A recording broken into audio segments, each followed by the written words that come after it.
Bronny James has been discharged from Cedars-Sinai Medical Center and is resting at home, 3 days after the 18-year-old son of LeBron James went into cardiac arrest. Dr. Marihe Chukwumarihe, a consulting cardiologist for Bronny James, said in a statement issued by the hospital Thursday that James was successfully treated for a sudden cardiac arrest, thanks to the swift and effective response by the USC Athletics medical staff after the incident Monday at the University of Southern California's Galen Center, where James was participating in basketball practice. He arrived at Cedars-Sinai Medical Center fully conscious, neurologically intact and stable. Mr. James was cared for promptly by highly trained staff and has been discharged home, where he is resting. Although his workup will be ongoing, we are hopeful for his continued progress and are encouraged by his response, resilience, and his family and community support. Earlier Thursday, LeBron James said his family is safe and healthy, in a message of thanks posted on social media by the top scorer in NBA history. The words were the Los Angeles Lakers superstar's first public comments since Bronny, his 18-year-old son, was hospitalized Monday morning. "I want to thank the countless people sending my family love and prayers," LeBron James wrote. "We feel you and I'm so grateful. Everyone doing great. We have our family together, safe and healthy, and we feel your love. We'll have more to say when we're ready, but I wanted to tell everyone how much your support has meant to all of us." He concluded his message with the hashtag, #JamesGay, his nickname for the tight-knit family unit built around their 3 children by James and his wife, Savannah.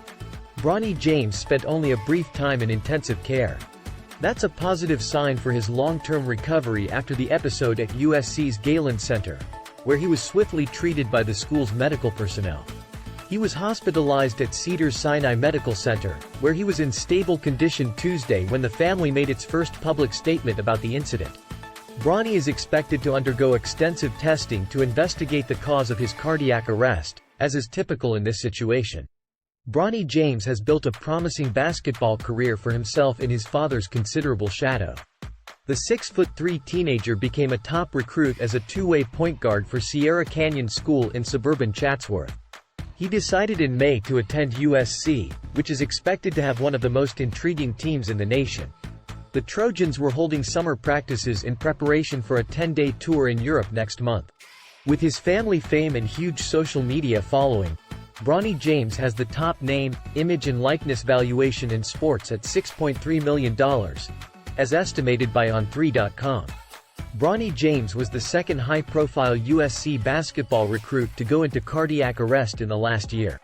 Vincent Iwuchukwu also was stricken during a workout last July, but the 7'1" center returned to the court 6 months later, eventually appearing in 14 games for the Trojans as a freshman.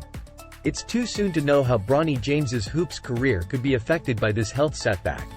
Dr. Samir Amin, a cardiologist and the chief medical officer at LA Care Health Plan, told the Associated Press that the teenager's move out of intensive care this week was encouraging.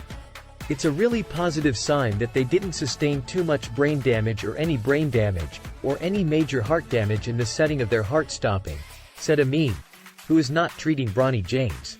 "Usually we see that when somebody's heart gets restarted very quickly after it stops. Also, in young people, you tend to get these bounce backs a lot faster. It's a really positive outcome that he's already out of the ICU."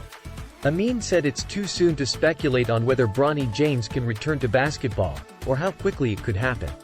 If the cardiac event is happening because of an unusual blow to the chest like in the Damar Hamlin case, oftentimes those people can have a positive outcome because it's a rare and unusual event that led to the heart stopping, Amin said. In those where there's an underlying genetic problem or an underlying electrical issue, it can be a little bit more tricky to get somebody back on the playing field.